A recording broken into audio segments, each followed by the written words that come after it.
So hi everyone. आज एक आपल्याला फंटास्टिक स्टोरी पाहिजे. 12वीच्या न्यू सिलेबसमध्ये ॲन ॲस्ट्रॉलॉजर्स डे हा जो प्रोज वन आहे, आर के नारायण हे त्याचे लेखक आहे. ॲन ॲस्ट्रॉलॉजर्स डे म्हणजे ज्योतिषाचा दिवस. आर के नारायण जे लेखक आहेत हे इंडियन इंग्लिश रायटर आहेत. इंग्लिशमध्ये त्यांनी बरेच नॉवेल्स लिहिलेले आहेत, काही स्टोरीज आहेत. आणि प्रॉबेबली तुम्ही जर थोडं पास्टमध्ये बघितलं तर मालगुडी डेज नावाची सिरियल फार फेमस झाली होती. ते सिरियलचे जी स्क्रिप्ट आहे, जी स्टोरी आहे, ती सगळी आर के नारायण यांनी लिहिलेली आहे. तर त्यांची खासियतच अशी आहे, भारतीय संस्कृतीची आहे. त्याच्यातलं सामान्य जीवन त्यांच्या स्टोरीमध्ये आपल्याला पाहायला मिळतं. तर रेडी आहेत सगळे? ॲन ॲस्ट्रॉलॉजर्स डे मी स्टोरी नॅरेट करणार आहे. एकदा एक असाच ॲस्ट्रॉलॉजर असतो, एक ज्योतिषी. त्या ज्योतिषाचा जो वेश असतो ना, तो फारच आकर्षक असतो. म्हणजे त्याच्या डोक्यावर केसरी रंगाची पगडी असते, कपाळावर राख लावलेली असते, मध्यभागी शेंदूर किंवा जो टिळा लावतो आपण, तो टिळा लावलेला असतो.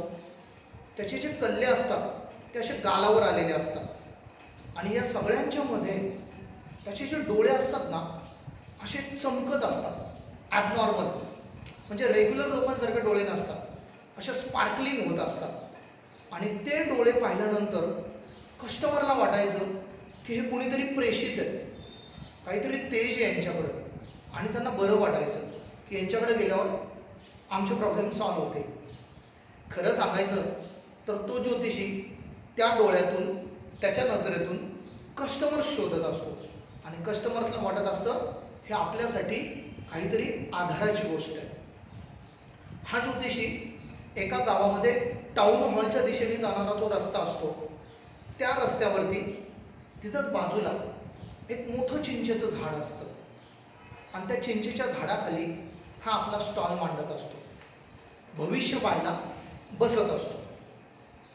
तो जो रस्ता असतो त्या रस्त्यावरून सकाळपासून संध्याकाळपर्यंत भरपूर गर्दी असते. बरीच लोक ये जा करत असतात आणि अतिशय आकर्षक असं ते लोकेशन असतं. त्या ज्योतिषाबरोबरच तिथं इतर विक्रेते पण असतात. जसं आयुर्वेदिक मेडिसिन विक्रेते असतात, औषध विक्रेते, जादूगार असतात, काही कापडांचा स्वस्तात लिलाव करणारे लोक असतात, आरडाओरडा करून सगळ्या गावाला एकत्र करत असतात. तसंच त्या ज्योतिषाच्या बाजूला एक फ्राईड ग्राउंडनट्स म्हणजे भाजलेल्या शेंगा विक्रेता, त्याच्याच बाजूला तो त्याची गाडी लावत असतो. आणि तो रोज ओरडत येत असतो, मोठमोठ्याने आवाज देत असतो. त्याच्या ज्या भाजलेल्या शेंगा असतात त्याला तो वेगवेगळी नावं देत असतो. कधी तो शेंगांना म्हणायचा, या शेंगा म्हणजे बॉम्बेचे आईस्क्रीम आहे, दिल्लीचे बदाम आहेत, राजाच्या चवीचे आहेत, असं सांगून भरपूर गर्दी त्याच्या स्टॉलवर जमा होत असते. तो जो भाजलेल्या शेंगा विक्रेता असतो त्याच्या. आणि त्याच्याच बाजूला हा ज्योतिषी स्टॉल लावत असतो. त्या ज्योतिषाकडं लोक जशी मधमाशा पोळ्याकडे आकर्षित होतात, तशी ती लोक ज्योतिषाच्या त्या स्टॉलकडे आकर्षित होत असतात. मधमाशांसारखे त्याच्या अवतीभोवती गोळा होत असतात.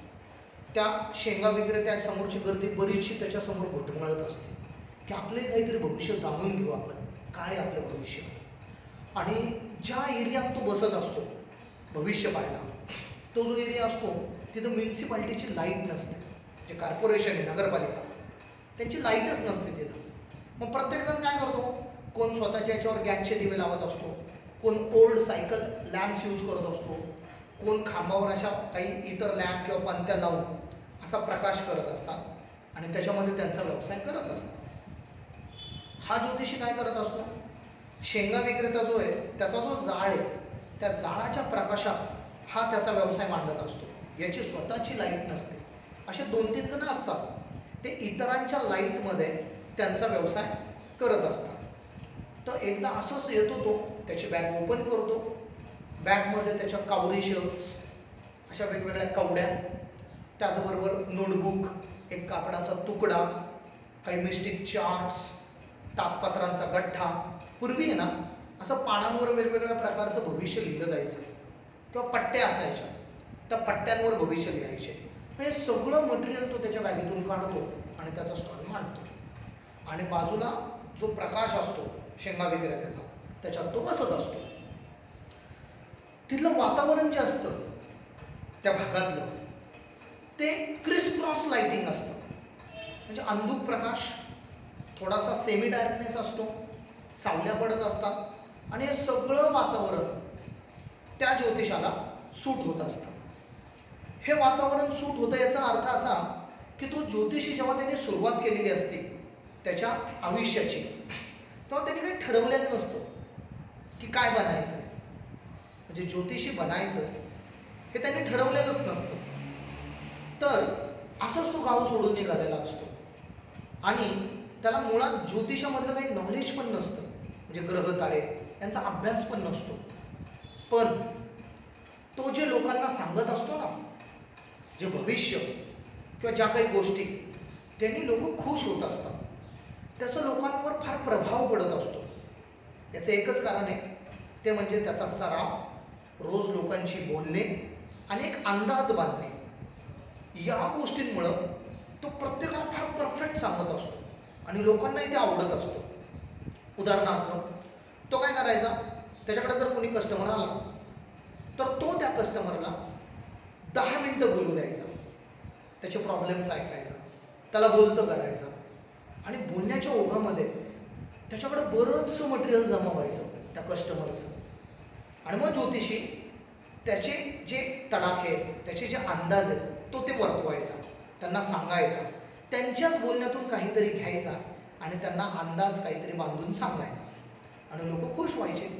बहुतांश करून माणसाचा स्वभाव, त्याची जी सायकॉलॉजी याचा त्याचा जबरदस्त अभ्यास झालेला असतो. माणसांचे जनरली प्रॉब्लेम्स, बेसिक प्रॉब्लेम्स असतात आपले, कॉमन प्रॉब्लेम, शिक्षण, पैसा, नोकरी, व्यवसाय, नातेसंबंध, या सगळ्यांचा त्याचा एक अभ्यास झालेला असतो आणि त्या सायकोलॉजीचा अभ्यास करून तो त्यांना अंदाज वर्तवत असतो, भाकीत सांगत असतो. उदाहरणार्थ, एखादा व्यक्ती त्याच्याकडे जर आला तर तो त्याला सांगायचा, हे बघ, तू भरपूर कष्ट करतो पण त्या प्रमाणात तुला रिझल्ट भेटत नाही. तुझा स्वभाव बाहेरून फार कडक आहे, त्याच्यामुळे बऱ्याच जणांना तू आवडत नाही. आतून फार तू तसा सॉफ्ट आहे. किंवा तुझ्या आयुष्यात अशी एखादी व्यक्ती आहे जी व्यक्ती तुझं वाईट चिंते. अशी जनरल प्रेडिक्शन्स तो मांडायचा. असं कुणीतरी सांगितलं ना, बघा ना, मी पण जर तुम्हाला सांगितलं की तुम्ही फार कष्ट करता पण तुम्हाला 100% रिझल्ट भेटत नाही, जनरल आहे, प्रत्येकाला हे असंच वाटतं, अशा काही गोष्टी तो ते सांगायचा, ठरलेली काही वाक्य, आणि त्यांनी लोक खुश होऊन जायची आणि इम्प्रेस व्हायची त्याच्या नॅरेशनमध्ये. त्यांनी जेव्हा गाव सोडलेलं असतं तेव्हा त्याचं काहीच प्लॅनिंग नसतं, काय करायचं. गाव सोडताना कोणाला सांगत नाही, काय नाही, आणि गाव सोडतो.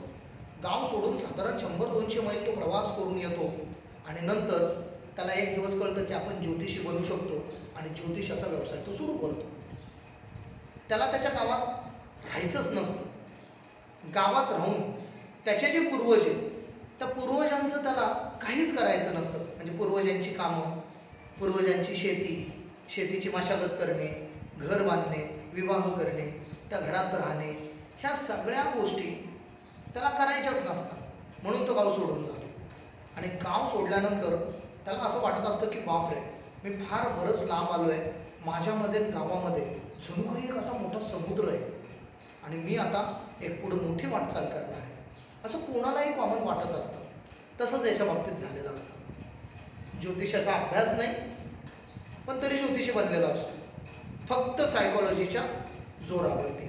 माणसांचे जे मानसशास्त्र आहे आपल्या मनाचं, त्याचा फक्त त्यांनी अभ्यास केलेला असतो, बस एवढंच. एकदा अशीच संध्याकाळची वेळ असते. संध्याकाळच्या वेळेला सगळेजण आपापला व्यवसाय आवरत असतात. तो जो शेंगा विक्रेता असतो तो पण काय करतो, त्याच्या शेंगांचं सगळं ते बंद करतो, आग विझवतो. अंधार पडल्यामुळे ज्योतिषी पण वाटतं की आता आपण बंद करू, कारण त्याच्या शेंगा विक्रेत्याच्या प्रकाशातच हा याचा व्यवसाय मांडत असतो. मग ज्योतिषी पण त्याचा सगळा व्यवसाय बंद करतो आणि निघायच्या तयारीत असताना त्याच्या समोर एक माणूस येऊन उभा राहतो. ज्योतिष विचार करतो आणि त्याला म्हणतो, तू चिंताग्रस्त दिसतोय, तू जर इथं बसला 2 मिनिटं तर तुझं समाधान होईल, माझ्याशी चर्चा केली तर.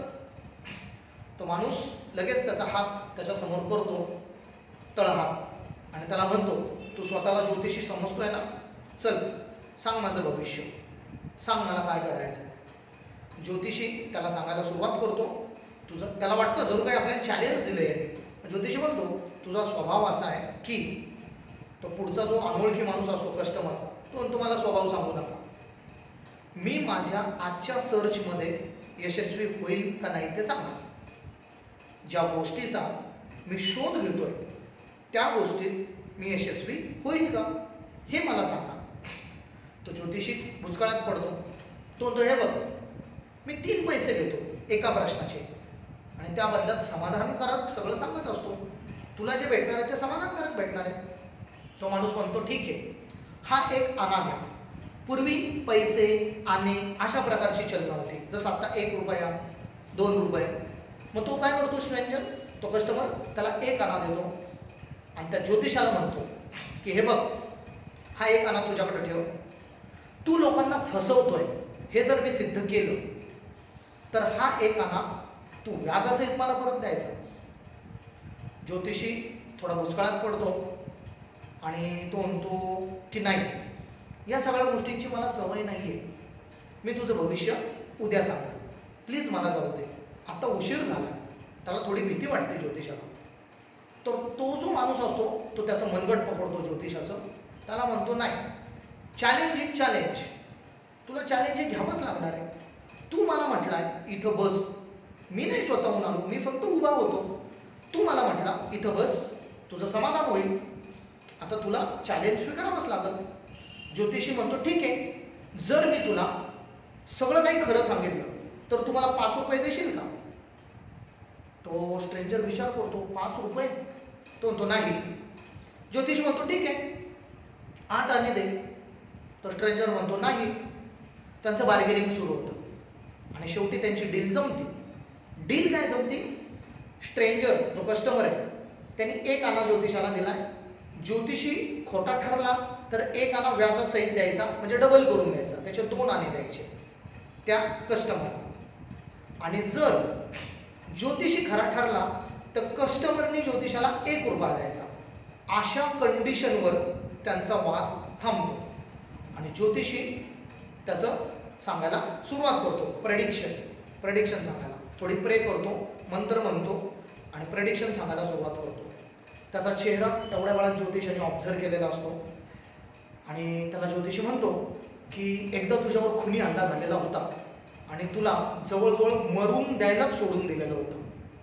तो माणूस म्हणतो, हो खरं आहे, पुढं सांगा, अजून सांगा. ज्योतिषी म्हणतो, तुमच्यावर चाकू हल्ला झालेला होता. तो माणूस म्हणतो, खरं आहे. तो त्याचा शर्ट काढून दाखवतो, त्याच्या चेस्टवर त्या चाकू हल्ल्याचा वन पण असतो.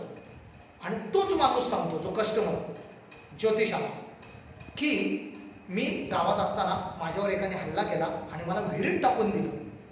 तिथून एक वाटसरू जात होता, त्याने मला पाहिलं आणि विहिरीतून काढून मला वाचवलं. नशीब त्या वाटसरूमुळे मी आज जिवंत आहे. पण आज आता मला सांगा, मला तो माणूस भेटेल का ज्याने माझ्यावर हल्ला केला होता. मला त्याला भेटायचंय, त्याला मला मारून टाकायचंय, मला माझा बदला घ्यायचा. ज्योतिषी विचार करतो आणि त्याला सांगतो, तो माणूस तर कधीच मेला, ट्रक खाली चिरडून त्याचा मृत्यू झालाय. कदाचित आता तो तुझ्या नेक्स्ट वर्ल्डमध्ये आहे, पुढच्या जन्मी कदाचित तुला तो भेटेल, आता काही भेटणार नाही. तर तो जो माणूस असतो तो विचार करतो, बापरे, तो मरून गेला, बरं झालं, त्याची तीच लायकी होती, नाहीतर मी त्याच शोधात आज होतो. त्याला मला शोधायचं होतं आणि मारायचं होतं, पण त्याच्या लायकीप्रमाणे त्याला मरण आलंय, असं तो म्हणतो कस्टमर. ज्योतिषी म्हणतो, मग गुरुनायक नीट ऐक. कस्टमरला शॉक बसतो, अरे याने तर आपलं नाव सांगितलं आपल्याला, गुरुनायक हे त्याचं नाव असतं. तो म्हणतो, ह्याला कसं काय कळलं. त्याला एक विशेष वाटतं ज्योतिषाबद्दल आणि ज्योतिषी म्हणतो, ऐक मी काय सांगतो. उत्तरेकडं ट्रेननी 2 दिवस जर प्रवास केला तर तुझं घर आहे, तुझं गाव आहे, तुझ्या गावात जा आणि घरातच राहा, त्यातच तुझं हित आहे. तू जर दक्षिणेकडे प्रवास केला, तू जर घर सोडलं तर तुझ्या जीवाला परत धोका निर्माण होऊ शकतो. आणि तू जर घरात राहिला तर 100 वर्षापर्यंत तू जगशील, असं सांगून त्याच्या डोक्यावर राख लावतो ज्योतिषी. तो गुरुनायक म्हणतो, ठीक आहे, मी कशाला आता घर सोडू, मला ज्याचा बदला घ्यायचा होता तो तर मरून गेला. असं म्हणून तो काही मूठभर कॉईन्स ज्योतिषाकडे फेकतो आणि अंधारात निघून जातो. अंधारात निघून गेल्यानंतर ज्योतिषी सगळं आवरतो आणि घरी येतो. मध्यरात्र झालेली असते. बायको विचारते दारातच की का उशीर झाला तुम्हाला. ज्योतिषी सांगतो की सगळं असं असं झालंय आणि तिच्याकडे कॉईन्स फेकतो. तिला म्हणतो, मोज, एका कस्टमरने मला एवढे कॉईन्स दिलेले. ती मोजते. ती म्हणते, अरे बापरे, 12.5 आणे. तेव्हाही फार होते. 12.5 आणा. ती म्हणते, आता कालपासून, मागच्या आठवड्यापासून आपला मुलगा मागं लागलाय, त्याला काहीतरी मिठाई खायची. बरं झालं, आता उद्या मी नारळ आणि गुळ आणन आणि त्याची काहीतरी मिठाई बनवल आणि आपल्या मुलाला काहीतरी उद्या चांगली डिश खाऊ घालू. तिला खुश, ती आनंदी होते, समाधान वाटतं, बऱ्याच दिवसांनी एवढे पैसे आले. तो ज्योतिषी थोडा त्याला वाईट वाटतं. तो म्हणतो, त्या माणसाने मला फसवलंय, पण त्यांनी मला 1 रुपया द्यायचं प्रॉमिस केलेलं होतं, पण त्यांनी 12.5 आणेच दिले. ही इज अ चीटर, फसवलं त्यांनी. ती म्हणते, तुम्ही जरा चिंताग्रस्त दिसताय. तो म्हणतो, नाही नाही, काय नाही, इट्स ओके. दोघंही जेवण करतात आणि जेवण झाल्यानंतर तो तिला म्हणतो की तुला माहित आहे का, आज माझ्या डोक्यावरचा एक फार मोठा लोड निघून गेला. माझ्या मनात एक गोष्ट फार वर्षापासून होती की मी खुनाचा अपराधी आहे, मी एक खून केलाय. ही गोष्ट माझ्या मनात होती बऱ्याच वर्षापासून, ती निघून गेली. ती म्हणती, म्हणजे तुम्ही कोणाचा खून करायचा प्रयत्न केलता? तो म्हणतो, हा. तो असा बाजेवर बसतो आणि सांगतो की मी अतिशय मूर्ख होतो जेव्हा मी तरुण होतो. गावामध्ये माझा एक मित्र होता, त्याच्याशी मी भांडायचो, त्याच्याबरोबर दारू प्यायचो, पत्ते खेळायचो. असंच एकदा आमचं फार भांडण झालं आणि मी त्याच्यावर हल्ला केला. नंतर तो मध्येच थांबतो ज्योतिषी. तो जाऊ दे ना, ह्या गोष्टींचं जो पास्ट आहे त्याचं मला आत्ता काय करायचं आहे, असं म्हणून तो त्याच्या बेडवर जाऊन झोपतो. थँक्यू. स्टोरीचं आता आपण एक क्रिटिकल ॲनालिसिस पाहू. तुमच्या लक्षात आलंच असेल, तो गुरुनायक दुसरा कोणी नसून त्या ज्योतिषाचा पूर्वीचा मित्र होता. हे तुमच्या लक्षात आलंच असेल. त्या गुरुनायकचा चेहरा ज्योतिषी ओळखू शकला, पण ज्योतिषाला त्या गुरुनायक ओळखता आलं नाही ज्योतिषाला. कारण ज्योतिषाचा वेश तसा होता, त्याने पूर्ण पेहराव त्याचा बदललेला होता. संध्याकाळची वेळ होती, त्याच्यामुळे ज्योतिषाला ओळखताच आलं नाही त्या गुरुनायकला. आणि जर ओळखता आलं असतं तर ज्योतिषाचा बदला त्यांनी तिथंच घेतला असता, कारण तो त्याचा पूर्वीचा मित्र होता की ज्या ज्योतिषाने ज्या गुरुनायकला मारायचा प्रयत्न केलेला होता. मग जर ओळख पटली असती तर गुरुनायकने त्याच्यावर तिथंच हल्ला केला असता. पण ज्योतिषाची ही पूर्व पुण्याई म्हणा किंवा नशीब म्हणा, तो वाचला. म्हणूनच गोष्टीचं नावच आहे ॲन ॲस्ट्रॉलॉजर्स डे, ज्योतिषाचा दिवस. तो दिवसच ज्योतिषाचा होता, त्याच्यामुळे त्याचं प्रेडिक्शन पण बरोबर आलं, कारण तो गुरुनायक हाच त्याचा मित्र हे त्याला कळून चुकलं होतं. म्हणून तो त्याचं नाव पण सांगू शकला आणि सगळ्या गोष्टी प्रेडिक्शन बरोबर सांगितल्यामुळं तो सुखरूप सुटला आणि त्याला पैसेही भेटले. म्हणजे तो दिवसच त्याचा होता. दुसरं, या गोष्टीमध्ये 3 मेन कॅरेक्टर्स आहेत. पहिलं ज्योतिषी, दुसरं गुरुनायक ज्योतिषाचा पूर्वीचा मित्र तरुणपणीचा, आणि तिसरं ज्योतिषाची बायको. हे मेन कॅरेक्टर्स. आणि मायनर कॅरेक्टर्स कोणते आहेत? इतर उपपात्र.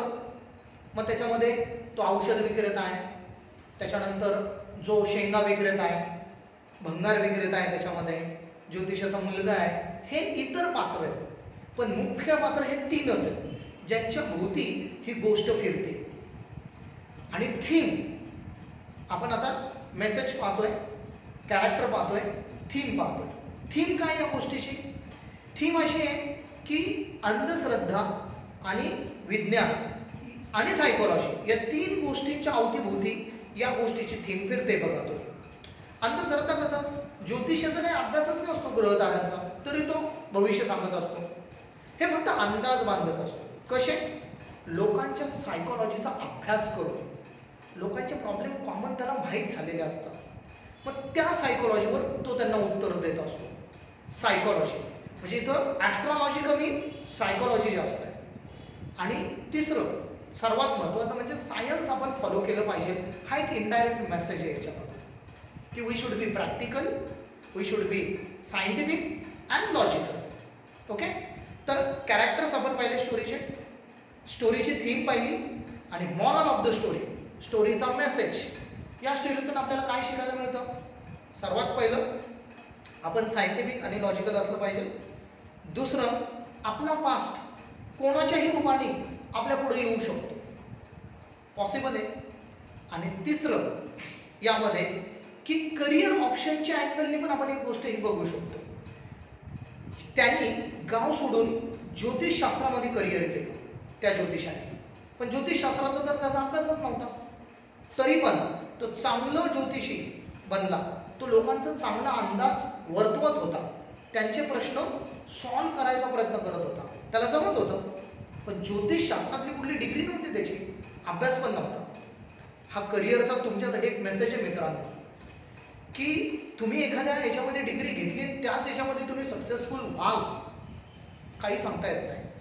तर तुमचं स्किल तुम्ही अपडेट करणं गरजेचं आहे. जसं त्याने त्याचं स्किल अपडेट केलं, लोकांचं प्रेडिक्शन करणे, सायकोलॉजीचा अभ्यास करणे, यात कुठली डिग्री न घेता, ग्रहताऱ्याचा अभ्यास न करता तो यशस्वी झाला.